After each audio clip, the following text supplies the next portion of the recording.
compartir. Nos sentimos sumamente contentos y gozosos de verdad de tener este tiempo acá en esta gran celebración. Es nuestra primera vez aquí en Coicón.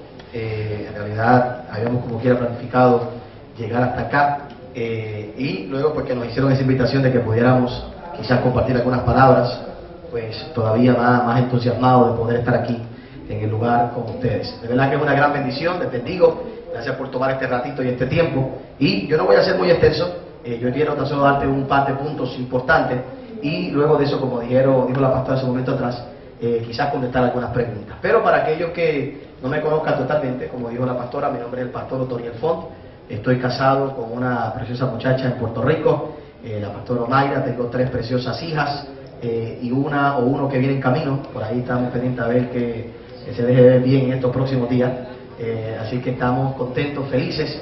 Ella no pudo venir por causa de eso mismo, por causa de su embarazo, pues no pudo estar acá en el día de hoy con nosotros. Y en Puerto Rico llevamos alrededor de unos 6 años. Llevo como pastor 16 años en el ministerio. Comencé a los 19 años de edad como pastor a tiempo completo de la iglesia, siendo el pastor principal de la iglesia. Y te voy a contar un poquito de mi historia para que entiendas el por qué yo creo que me dan este tipo de temas aquí. Cuando yo comienzo a pastorear a la edad de 19 años de edad, voy a pastorear una iglesia que ya estaba fundada en la ciudad de Orlando, Florida. Entonces se supone que yo fuera a pastorear unas 300 personas. Cuando llegué no había absolutamente nadie. Todo se había destruido, todo se había perdido. Y tuvimos que comenzar a restaurar y a levantar todo aquello en aquel lugar. Luego de eso estuvimos a cargo de trabajar y de pastorear mientras pastoreábamos la iglesia de Orlando, que la pastoreamos por alrededor de unos 10 años. Al mismo tiempo, simultáneamente, tuvimos que hacernos cargo de 2 iglesias más. Una en el área de Miami y una en el área de Tampa, ambas en crisis, ambas en problemas. En una de ellas, la de Tampa en específico, hasta me llegaron a amenazar de muerte por las deudas que tenía el pastor ahí, así que usted se puede imaginar todos los problemas que tuvimos que batallar, y en aquel tiempo éramos todavía más jóvenes. Luego de eso regreso a Puerto Rico, hace unos 6 años atrás, regreso a la isla de Puerto Rico, entendiendo que iba a estar, como dijo Satirio anoche, no sé cuántos estuvieron donde Satirio, que él dijo que iba a estar 5 años, y de 5 años se convirtieron en 10, y de 10 se convirtieron en 15, pues yo se supone que estuvieron 1 año, se convirtieron en 2, y ya se han convertido en 6, y por lo que veo me queda mucho más tiempo aquí en la isla, y cuando llego allá a la isla hace 6 años atrás, luego de tener un ministerio de éxito en la ciudad de Orlando, Florida, luego de haber levantado la iglesia de 0 a unas 1.200, 1.500 personas, en el estado de la Florida, 3 servicios los domingos de la mañana, 1 en inglés, 2 en español, tener una emisora de radio, la única emisora de radio hispana cristiana FM en el centro de la Florida, 89.1 FM, canal de televisión, salir en enlace. Llego a Puerto Rico y me encuentro que mis padres, después de estar 1 año yo allá sin saberlo, mis padres se van a divorciar y entra en una gran crisis nuestra iglesia. Fue un evento público de una iglesia de miles y miles de miembros, se redujo sustancialmente la membresía, grandes deudas, cerré los ojos, un día me acosté a dormir, el otro día tenía casi $22 millones en deuda, responsables, pastores por todos lados y muchas cosas que hacer. Nosotros tenemos 2 canales de televisión, una emisora de radio, alrededor de unos 15 pastores que todavía tenemos en nuestro concilio. Tenemos el edificio más grande de todo Puerto Rico, equivalente a 26 pisos de altura. Son tan solo 13 pisos porque los pisos son dobles, pues son 26 pisos de altura. El auditorio más grande como iglesia hoy por hoy en Puerto Rico, sobre 6.000 asientos. Aparte de todo eso, tenemos una escuela, una universidad. Tenemos una escuela con 553 estudiantes, tenemos una universidad que acabamos de adquirir, estamos en enlace, tantos otros proyectos y tenemos un acuario, tenemos una atracción de dinosaurios, pista de patinaje sobre hielo, tenemos pizzerías en la iglesia, bueno, un montón de cosas que el Señor nos ha permitido hacer durante todo este tiempo y hacerlas durante el tiempo de crisis, el tiempo de problemas. En medio de la crisis, en medio de todos los problemas, yo tengo que dar testimonio que en estos pasados 5 o 6 años hemos logrado reducir sobre $4 millones de las deudas que teníamos, haciendo la administración correcta. Hemos logrado reducir $4 millones que teníamos en deudas. Todavía nos queda una gran cantidad, pero 4 millones son 4 millones en medio de todos los problemas. Seguir construyendo, seguir desarrollando, seguir ampliando nuevas relaciones, seguir levantando otros nuevos ministerios, otras nuevas iglesias. En fin, en medio de la crisis económica que sufre todo el mundo, y por primera vez en Puerto Rico una crisis tan difícil, experimentar todo el crecimiento que hemos podido experimentar, realmente es solo la mano de Dios. Y te explico todo eso brevemente en 5 minutos para que entiendas que los pensamientos que quiero compartir contigo son cosas que han impactado mi vida, han tocado mi vida, han sido de bendición para mí. Y yo primero quiero que vayas al libro de Génesis capítulo 26. Génesis capítulo 26, por unos instantes. Yo voy a hacer todo esto lo más práctico posible y como dije, quiero que quizás podamos contestar algunas preguntas dentro de un ratito. Hay dos maneras en que una persona entra en crisis económica. Hay dos maneras en que una persona entra en crisis económica. Uno, simplemente por el ciclo natural de la economía. El ciclo natural de la economía. Las economías mundiales, todas las economías, pasan por tiempos de crisis. Son cíclicas. Una de las cosas más interesantes, y la mayoría de los que están aquí, o puedo decir todos los que están aquí, como los veo jóvenes a todos, les tengo una buena y una mala noticia. Una buena noticia es que esta crisis nosotros vamos a ver cómo va a pasar y vamos a salir de ella. La mala noticia es que cíclicamente, estadísticamente dice que todos los que estamos aquí vamos a volver a vivir un tiempo como este. O sea que a mí por lo menos, por mi edad, se supone que me toque vivir 2 momentos más económicos como este, del que estamos viviendo en el día de hoy. Porque la economía mundial se mueve de esa manera, es cíclica. Fíjate lo que dice el libro de Génesis capítulo 26, el verso 1. Dice, después hubo hambre en la tierra, además, fíjate la expresión, una vez más, después hubo hambre en la tierra, además de la primera hambre. O sea que había habido una primera hambre, esta es la segunda vez que hay hambre, dice la Biblia, además de la primera hambre que hubo en los días de Abraham, y se fue Isaac a Abimelech, rey de los filisteos, en Gerar. Yo lo que quiero es que tú veas ese verso, que Dios dice, es interesante, que en Génesis 26, cuando Dios nos va a hablar acerca de Isaac, lo que nos dice esto primero, hubo hambre en el tiempo de Isaac, además de la primera hambre que hubo en el tiempo de Abraham, aclarándonos que este es un tiempo de crisis, pero en un espacio de tiempo diferente al que Abraham había vivido. Si usted conoce la historia bíblica, usted sabe que Jacob pasó otro momento de crisis. Yo lo que quiero que usted analice conmigo es que la crisis no se extendió de generación a generación. No fue que la crisis comenzó con Abraham y terminó con Jacob, sino que la crisis entró en un tiempo en la vida de Abraham, después la crisis pasó, vino un tiempo donde Isaac tuvo crisis, después de eso vemos un tiempo donde Jacob tuvo crisis. Lo que nos quiere decir es que toda generación va a experimentar momentos de crisis económica. Esto es algo cíclico, es algo que ocurre.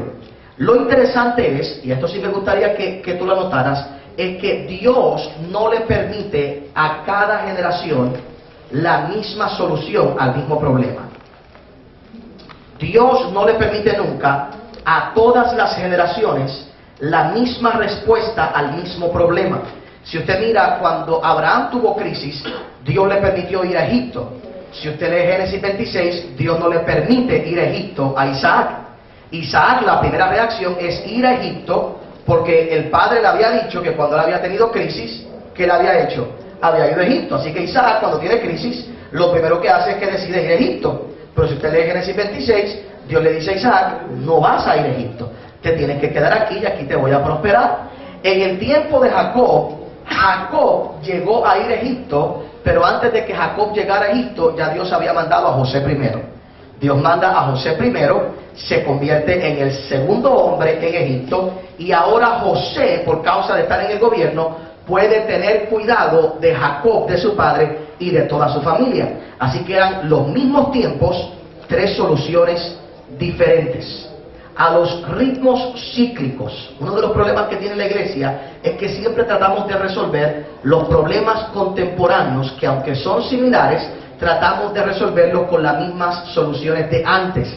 Aún los problemas financieros nuevos, que son de este tiempo, de esta época, y que son cíclicos, no se pueden resolver de la misma manera, y mucho menos Dios no nos los va a permitir. ¿Por qué Dios no le permitió a Isaac? Y no quiero entrar en aspectos como puedo decir de meramente interpretación, porque quiero dar que son algunos principios básicos, pero ¿por qué razón Dios no le permite a Isaac que vaya a Egipto mientras Abraham se lo permitió?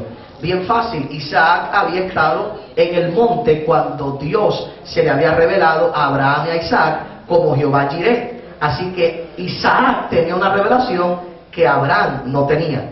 Cuando Abraham decide ir a Egipto, que son los lugares bajos, los lugares planos, bajos, Abraham no conocía más nada. Así que Dios le permite, porque la fe de nosotros funciona basado en el conocimiento y la revelación que tenemos. Así que Dios le permite a Abraham que vaya porque Abraham no conoce más nada. Pero a Isaac, que conoce el Dios que prospera en medio de tus dificultades, Dios no le permite que él descienda, porque Isaac tenía que ahora depender de la revelación que Dios le había entregado. Vuelvo y repito, y aquellos que acaban de llegar, hemos estado mencionando que hay dos maneras en que la gente llega o entra en momentos de crisis. Uno, los momentos cíclicos naturales de la vida, que es el que estamos viendo ahora, y estamos estudiando, viendo el verso de Génesis 26, donde Dios dice que hubo hambre después de la primera hambre de Abraham en los tiempos de Isaac. Así que lo importante es que cuando vivimos en momentos como el que estamos viviendo, que son momentos de economía dura, cíclica, lo importante es buscar qué es lo que Dios me va a permitir hacer a mí en medio de este tiempo de crisis. Una vez más, Dios no le permitió a Isaac hacer lo que hizo Abraham. Dios le permite a Abraham que vaya a Egipto, pero a Isaac le dice, quédate aquí. Y para solucionar el problema de Jacob, Dios envía a José primero, pone a José como gobernador, y después que pone a José como gobernador, lo manda a buscar y le dice, ahora ven, ahora puedes venir. Es bien diferente volver a Egipto con tu hijo como gobernador que como fue Abraham, que Abraham fue simplemente porque no tenía mayor conocimiento. Así que en los tiempos que estamos viviendo, lo primero que tenemos que siempre aprender a hacer es a buscar la respuesta divina para nuestra generación, para enfrentarnos al tiempo de crisis cíclico que estamos experimentando. La segunda manera en que una persona entra en un tiempo de crisis financiera en su vida, y yo creo que esto es muy importante para entonces hablar de cómo administrarlo, la manera en que una persona entra, la segunda manera es a través, por supuesto, de nuestras malas decisiones, de la mala mayordomía. Y para esto me gustaría que usted fuera a Segunda de Reyes capítulo 4.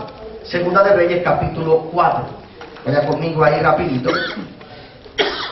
Yo sé que esta historia usted la conoce, pero quiero que usted vea algo que yo muy probablemente usted no ha visto y no ha analizado. Fíjate lo que dice Segunda de Reyes capítulo 4. ¿Lo tiene todo el mundo? ¿Lo tiene ahí? ¿Usted tiene su Biblia? Sí, ok. Mira lo que dice el verso 1 en adelante. Dice, una mujer de las mujeres de los hijos de los profetas clamó a Eliseo diciendo, tu siervo, oye bien, tu siervo mi marido ha muerto, y tú sabes que tu siervo era temeroso de Jehová, y ha venido el acreedor para tomarse 2 hijos míos por siervos. Deténgase ahí por un momento.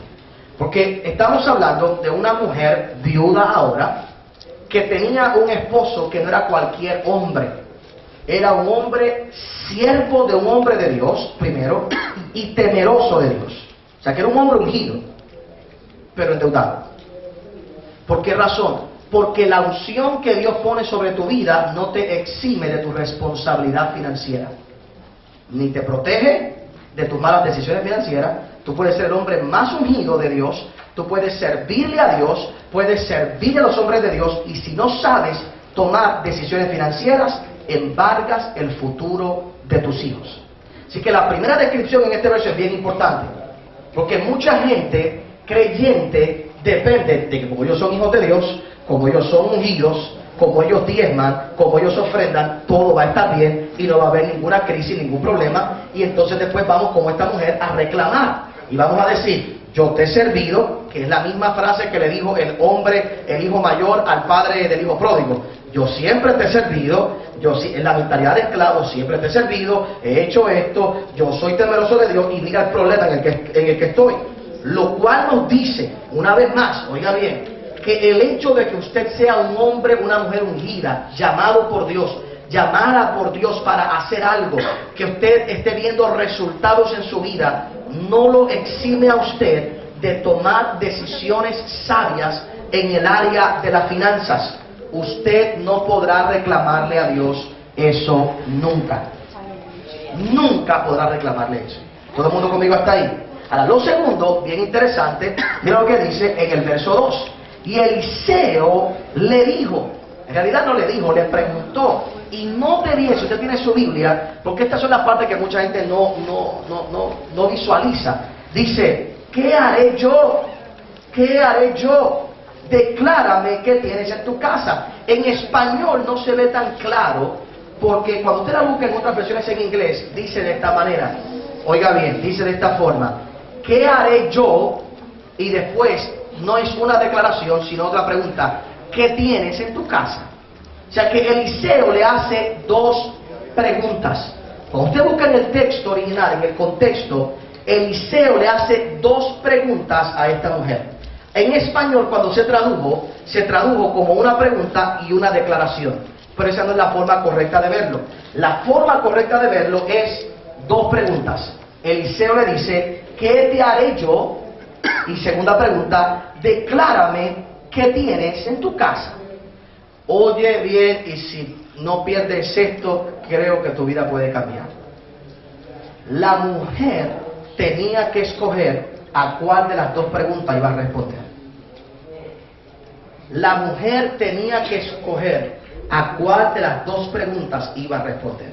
Si ella respondía a la primera, le dijera a Eliseo, el profeta, dame cierta cantidad de dinero. El profeta estaba comprometido. ¿Por qué razón? Porque el que estaba endeudado, que era el marido de esa mujer, era un hombre que le había servido a él. Así que el profeta es muy probable que le hubiera dado el dinero, pero hasta ahí hubiera llegado. Ahora, si la mujer contestaba la segunda pregunta, el milagro iba a ocurrir para que esa mujer viviera toda la vida de aquello que Dios podía hacer a través de ella. ¿Entendió lo que quise decir? Una vez más, lo voy a repetir. Cuando usted busca en el original, usted busca en el contexto, ese Segunda de Reyes capítulo 4, no es una declaración y una pregunta, o una pregunta y una declaración, es una pregunta, son dos preguntas. Una, la primera, ¿qué quieres que yo haga por ti? Segunda pregunta, al mismo tiempo, ¿qué tienes en tu casa? Ella tenía que escoger a cuál de las dos preguntas contestar. Si ella respondía a la primera, le decía, lo que quiero es que me ayudes con pagar la casa este mes. El profeta hubiera hecho eso, le hubiera pagado la casa y hasta ahí se hubiera quedado. Ahora ella decidió responder a cuál pregunta, a la segunda, y le dijo, yo no voy a responder a la primera, yo no estoy buscando que tú me des nada ni que hagas tú nada por mí. Ella respondió a la segunda pregunta y le dijo, en casa lo que tengo es un poquito de aceite. Eso la puso a ella en la posición de tomar ahora el control de su vida financiera para el resto de sus días. El problema es que cuando la gente entra en crisis por los errores de sus propias decisiones, quieren seguir pasando el control a Dios o a otros y no a ellos. Y entonces siempre estamos buscando y contestando o respondiendo a la primera pregunta. ¿Qué pueden hacer por mí? ¿Qué pueden hacer por mí? ¿Qué pueden hacer por mí? ¿Qué pueden hacer por mí? En vez de yo enfocarme en realmente qué puede Dios hacer a través de lo que yo tengo en mi casa. A la mujer responder en esta ocasión y decir, yo tengo un poco de aceite, está respondiendo a la segunda pregunta, y al responder a la segunda pregunta, se está posicionando. Y una palabra bien importante en los tiempos de crisis es reposicionarte. Hay dos cosas que en los tiempos de crisis tú tienes que hacer cuando tú has tomado malas decisiones económicas: reinventarte y reposicionarte. Reinventarte y reposicionarte. Esta mujer, al responder a la segunda pregunta, se había puesto en la posición de reinventarse y reposicionarse. Una mujer que era viuda, que no tenía sustento y que no tenía futuro, ahora se convirtió en una empresaria, aprendió a multiplicar el aceite. No tan solo aprendió a multiplicar el aceite, aprendió a vender el aceite, y antes de vender el aceite aprendió a tener buenas relaciones, porque tuvo que ir de sus amistades. Así que aprendió a tener relaciones, a atreverse a hacer algo que nunca antes había hecho.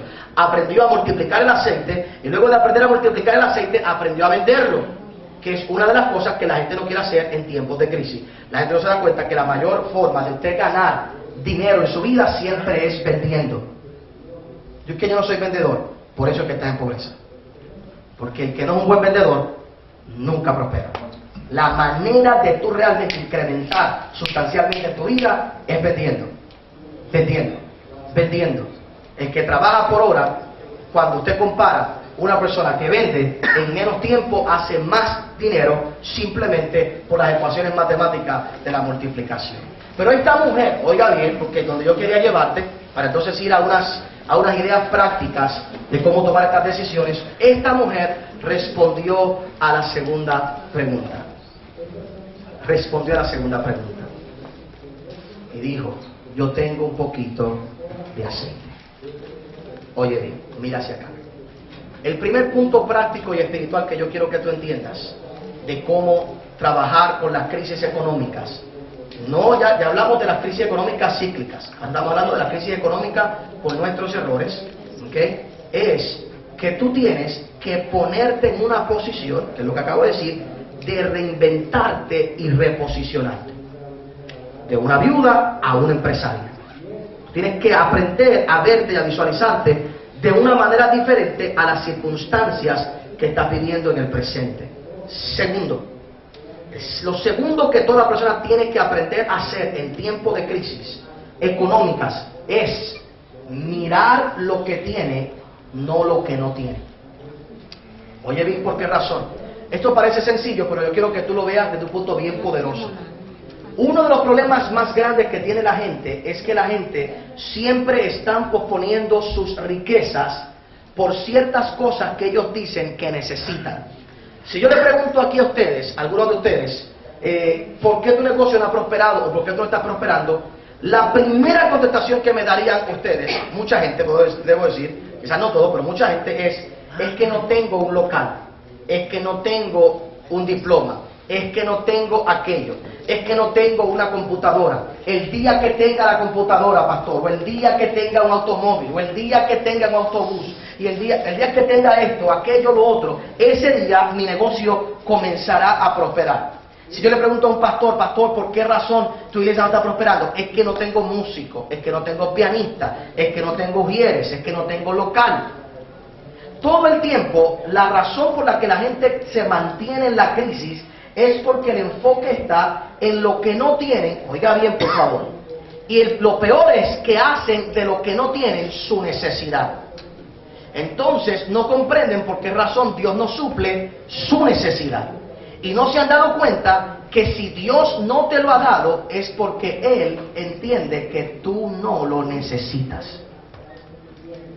La Biblia dice que mi Dios pues suplirá todas mis necesidades conforme a su riqueza en gloria. El día que Dios entiende que tú necesitas la computadora, ese día Dios te la da. El día que Dios entiende que tú necesitas el pastor, el músico, Dios te lo da. El día que Dios entiende que tú necesitas el local, ese día Dios te lo da, porque el día que tú lo necesitas, la promesa de Dios es suplirte las necesidades. Si no las tienes, es porque no las necesitas delante de los ojos de Dios. Pero la mayoría de las oraciones de nosotros aquí es pidiéndole a Dios cosas que nosotros pensamos que necesitamos y que Dios dice no las necesitas, y entonces, si damos cuenta, nos convertimos nosotros nuestros propios dioses, porque somos nosotros los que estamos determinando lo que necesitamos para tener éxito y no Dios.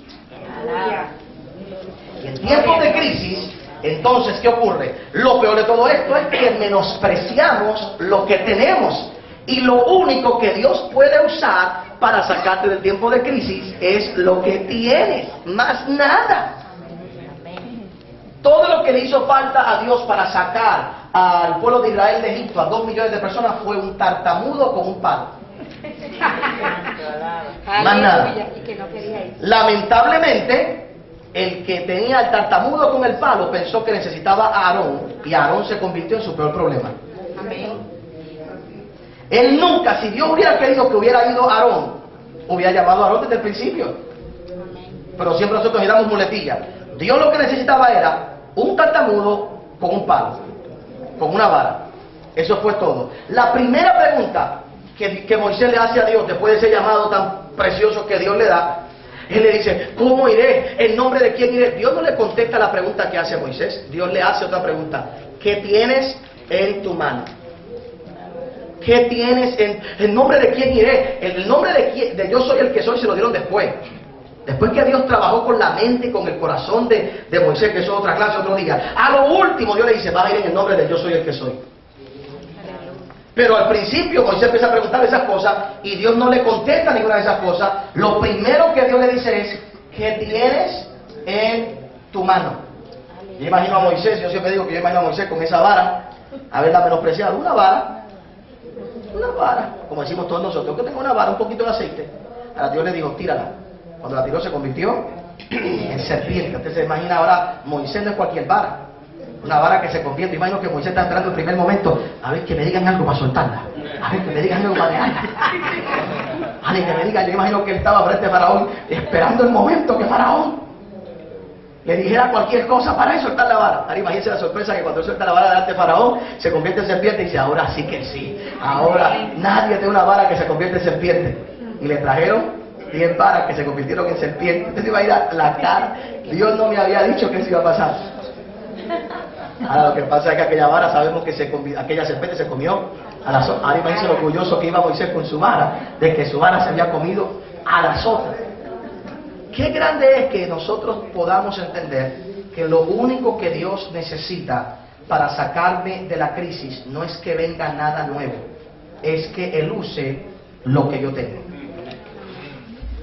Es que Él use lo que yo tengo.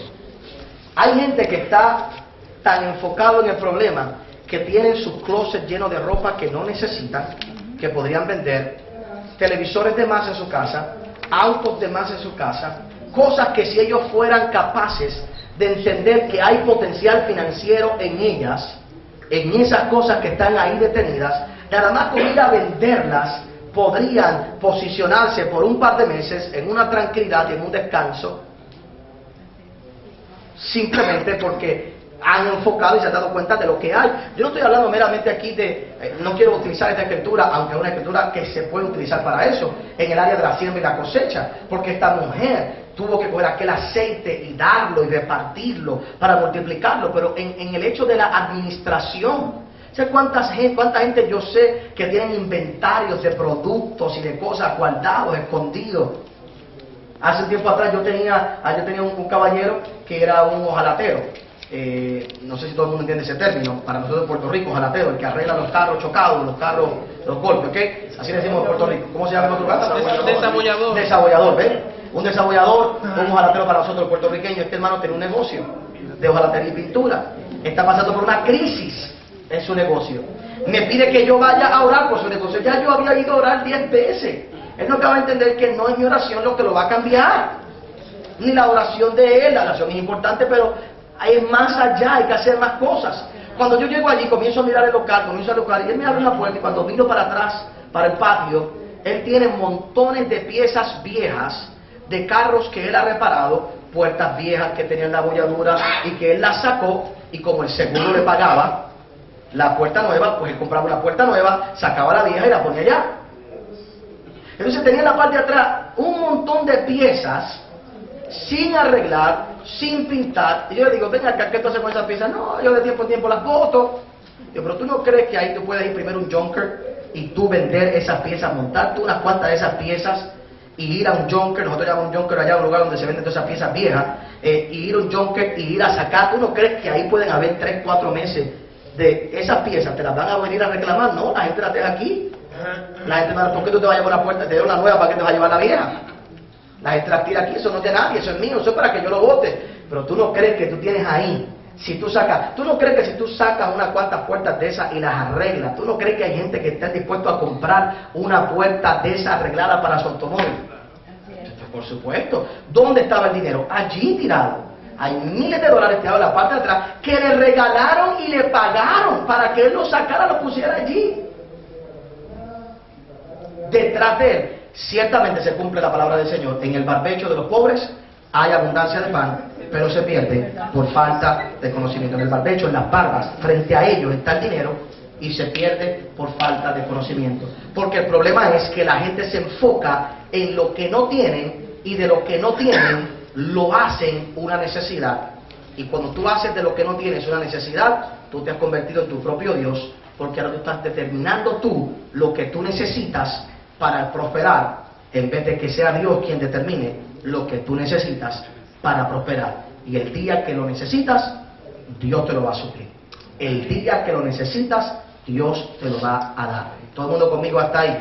Lo tercero que yo quiero comentarte en el día de hoy, dentro de todo este mismo tema que estamos hablando, de algunas cosas todavía más prácticas para entonces entrar.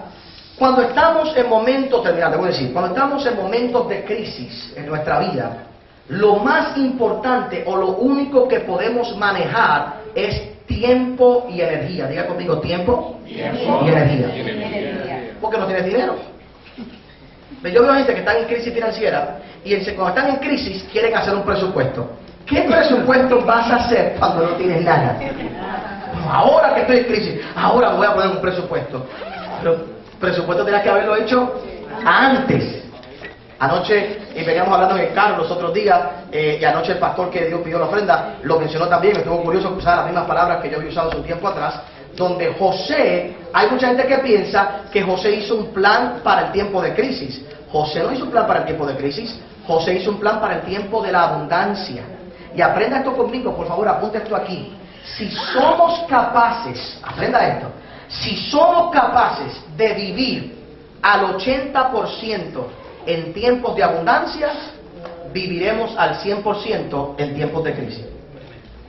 Si soy capaz de vivir al 80% en tiempos de abundancia, viviré al 100% en tiempos de crisis. Y en tiempos de crisis José se reposicionó, se reinventó. ¿Por qué razón? ¿Por qué yo digo el 80%? Porque en el tiempo de abundancia José mandó a que todo el mundo guardara 20%. Así que pudiendo vivir con 100% y con ese 100%, en el tiempo de riqueza decidieron vivir al 80% de lo que podían vivir, pero cuando estaban en tiempo de crisis, vivían al 100%. Así que todo el mundo. En ese momento es que funciona un presupuesto. Ahora, cuando tú estás en crisis, lo único que tú puedes administrar es tiempo y energía. Diga conmigo, tiempo y energía.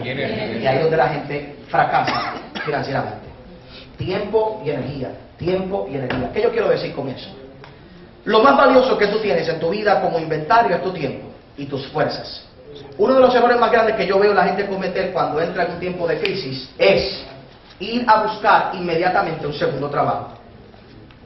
Un segundo trabajo no debe ser nunca la primera opción.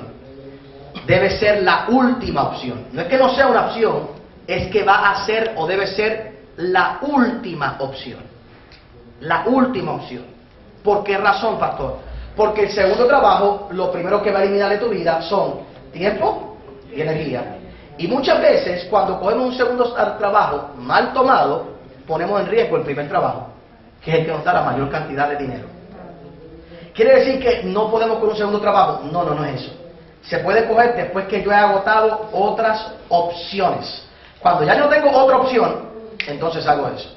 Muchas veces, sin darnos cuenta, la gente, y aquí hay empresarios y aquí hay vendedores, que no se dan cuenta que lo que necesitarían es hacer un poquito más de lo que ya hacen.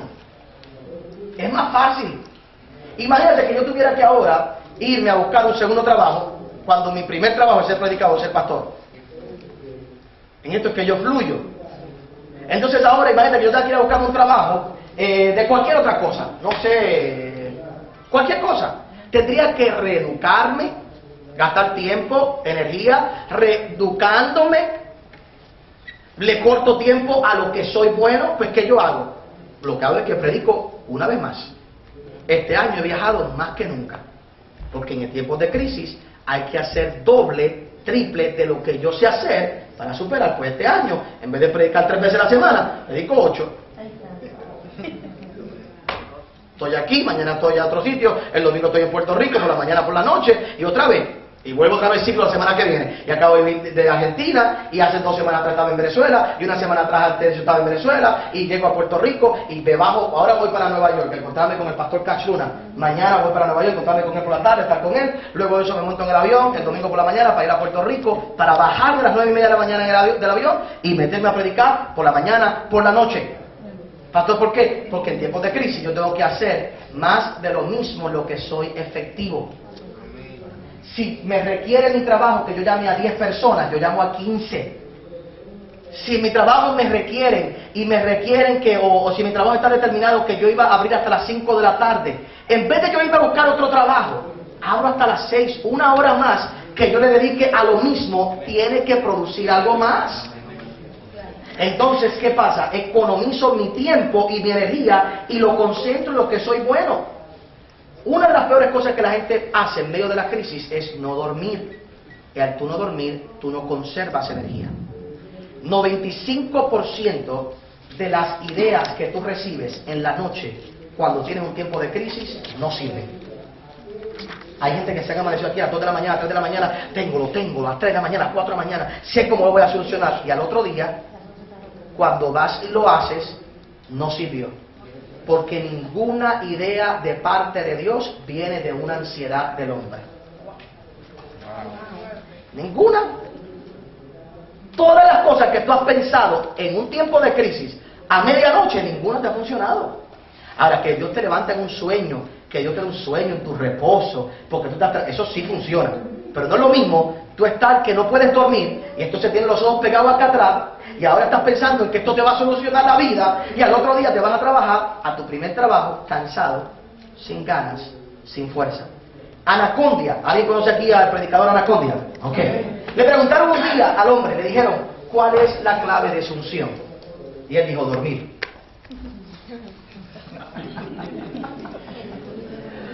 Y fue bien honesto. Y es la verdad. Mis mejores mensajes es después que yo he dormido.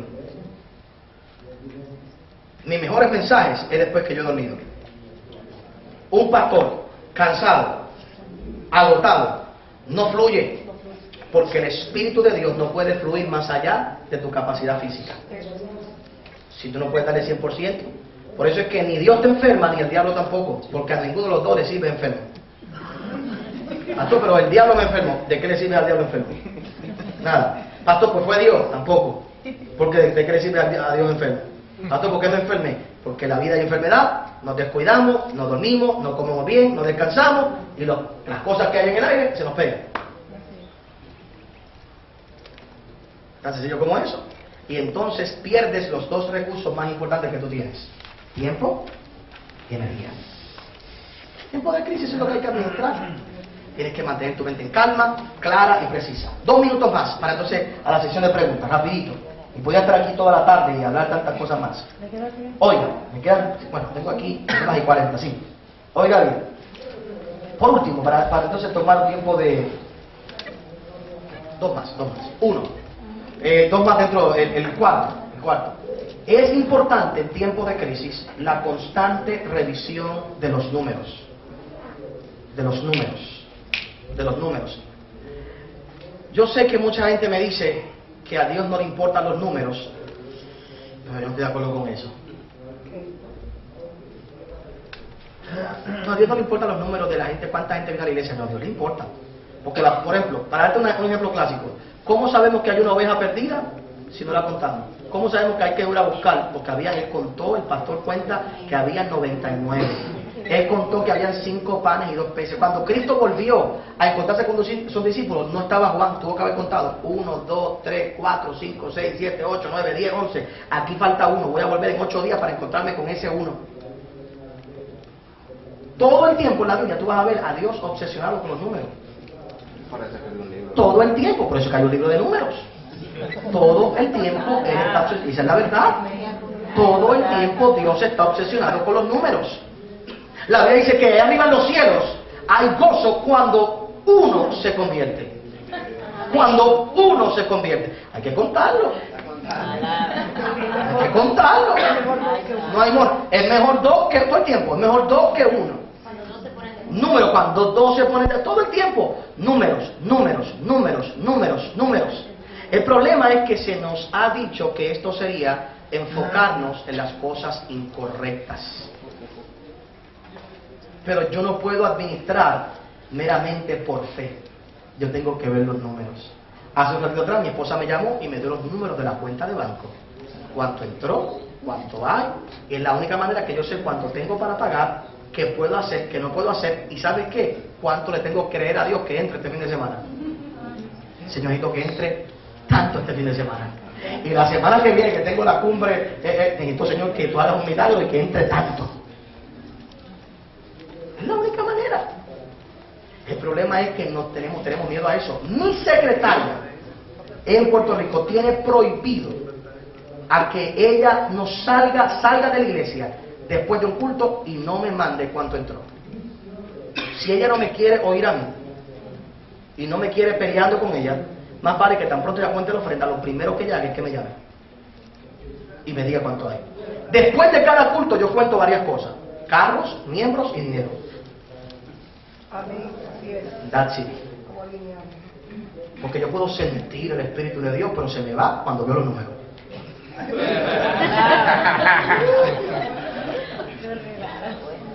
Entonces, la gente le gusta medir las cosas por lo que se sienten. Se sintió Dios, se sintió Dios. Oh, lo sentimos allí. Sí, pero el sentimiento se te va cuando hay que pagar.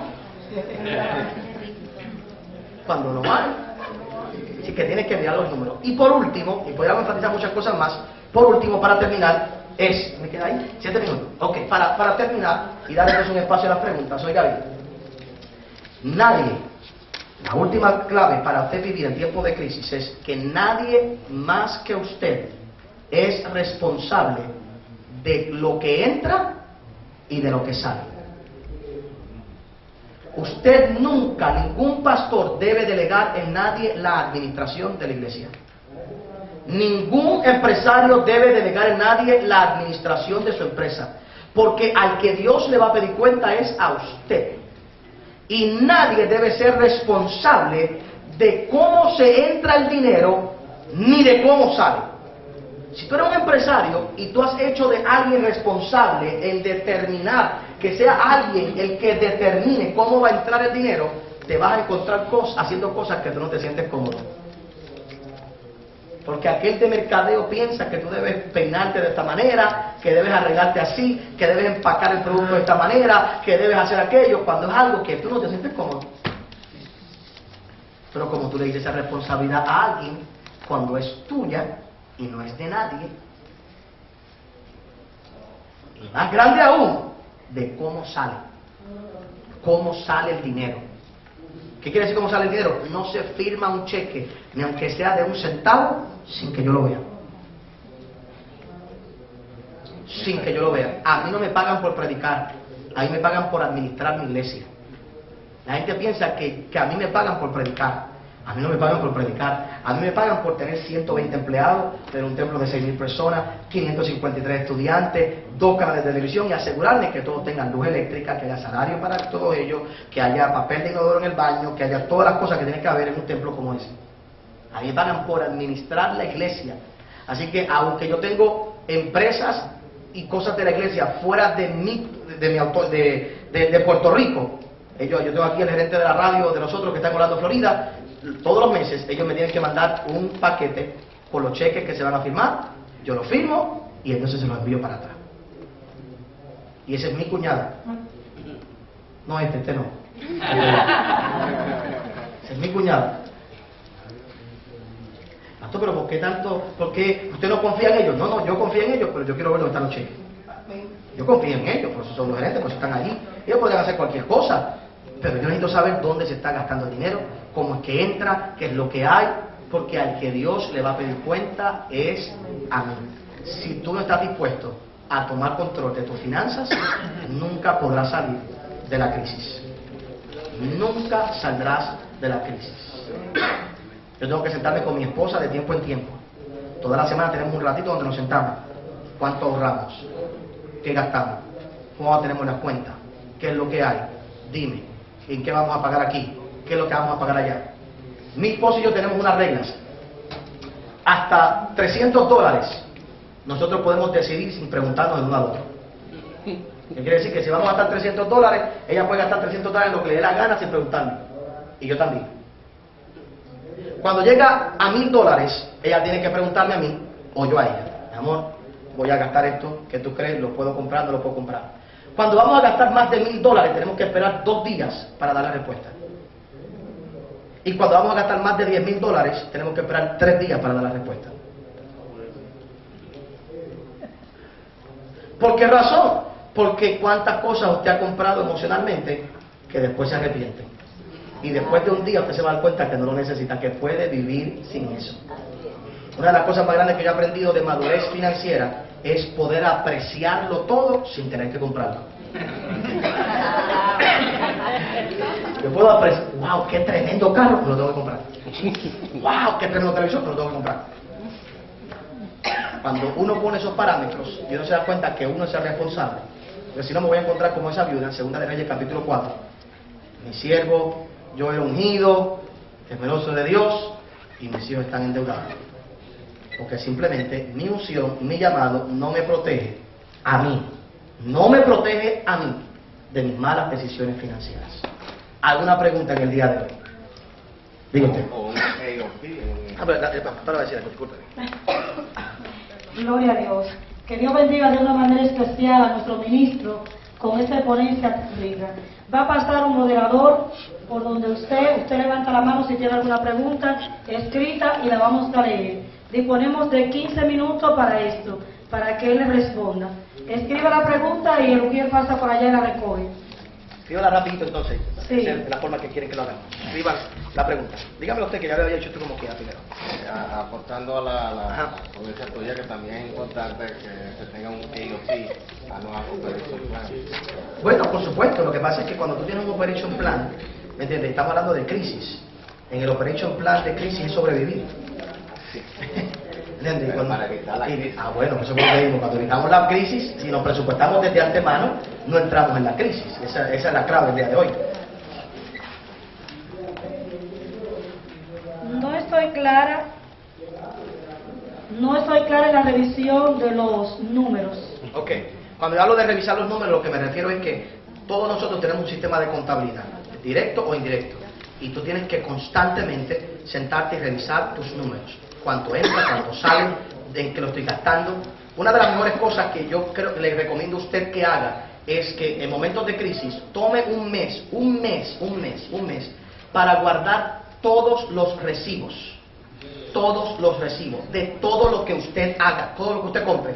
Usted compra un café con un recibo, usted gasta en él con un recibo, y al final del mes, porque muchas veces lo que gastamos va mucho más grande del presupuesto que nosotros decimos que tenemos.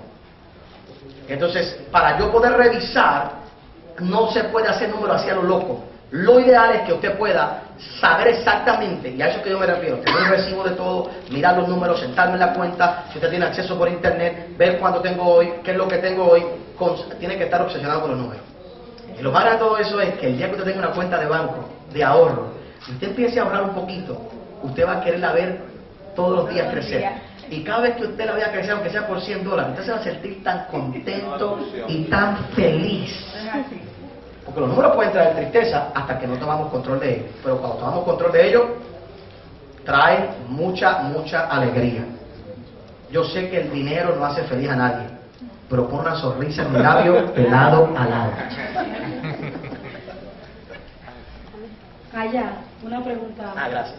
Bendiciones, pastor. Diga. ¿Qué opinión se merece el que un pastor delegue su finanza hacia otras personas, que la administre, para cuidarse de lo que puedan conjeturar sobre su personalidad? Que la persona que no pueda confiar en mí, yo no debo ser su pastor. Tan sencillo como eso. La gente va a mi iglesia y todos los domingos dicen que confían en mí. Todos los domingos hay 3,000 personas que van a la iglesia y dicen, ese es mi pastor. No tienen que saber lo que entra, no tienen que saber lo que sale. Ellos lo que saben es que cuando llegan allí hay luz eléctrica. Cuando llegan allí está el piso limpio. Cuando llegan allí hay papel de toile. Eso es lo que ellos necesitan saber. Eso quiere decir que yo no tengo consejeros. No, yo tengo consejeros, yo tengo una junta y tengo contables y administradores, pero no son ellos los que toman la decisión. Ninguno de ellos toma la decisión. Yo tengo gente que administra ciertas áreas de la iglesia y que tienen cierto margen. Vea, yo tengo unos empleados que yo le doy cierto petit cash al mes, pero hasta ahí. Eso es lo que hay. Y ya yo sé que al mes esto es lo que ellos van a gastar. Eso sí los hay, eso lo hay. Pero la administración final es mía siempre. La persona, lo que pasa es que a veces los pastores damos un mal nombre.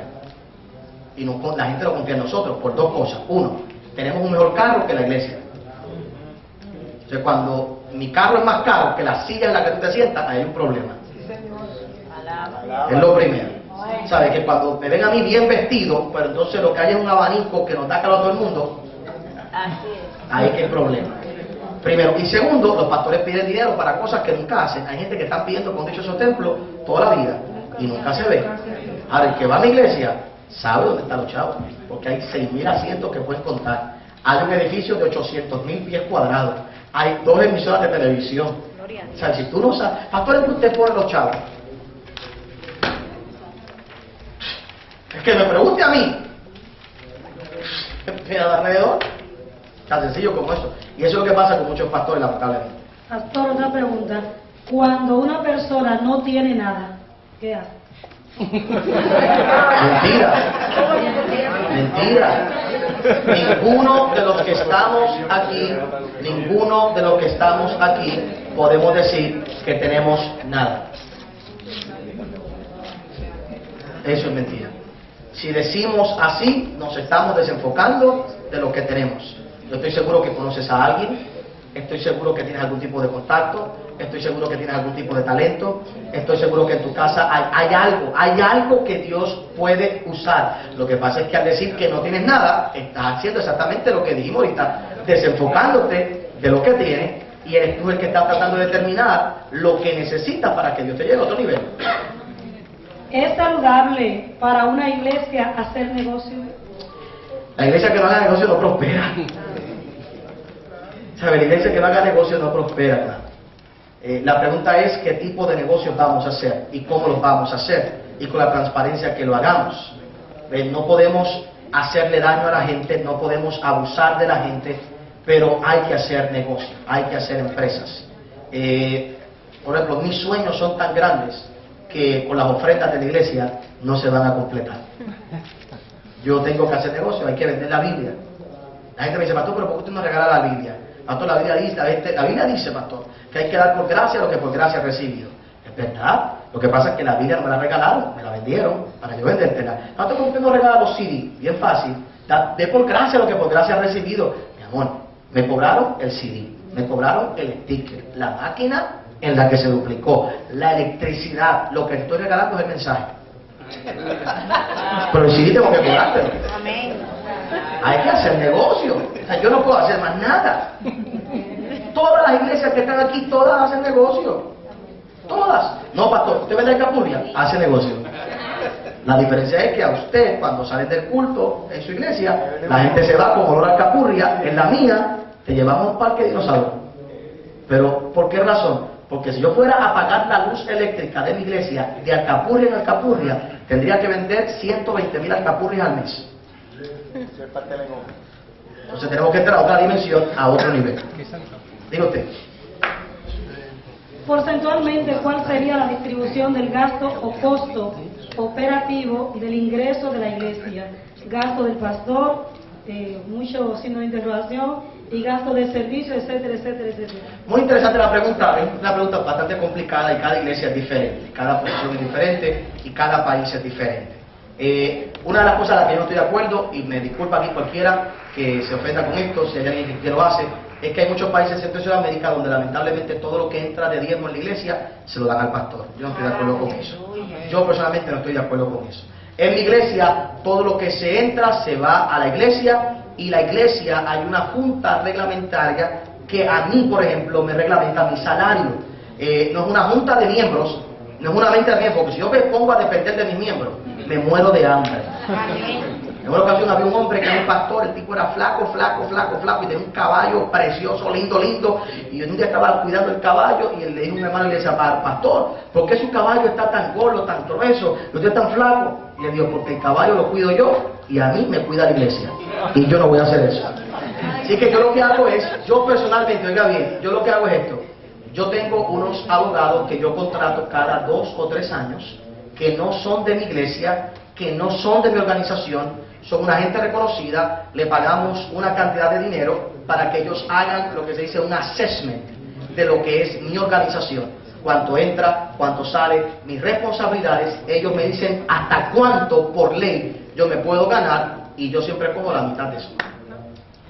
No me gano todo lo que... Porque si yo le pongo toda esa presión a la iglesia, yo me podría ganar mucho más, pero yo prefiero hacer negocios aparte Yo tengo mi negocio, yo tengo una tienda de ropa de niños en el centro comercial número 1 de Puerto Rico, 28 apartamentos en Puerto Rico, que son negocios personales. Tenemos una agencia de publicidad en los Estados Unidos, donde vendemos publicidad a través de televisión, infomercial, de otro sinnúmero de cosas, más todo lo otro que hacemos por ahí, en libro, en venta, en CD y demás, pues definitivamente son otros ingresos.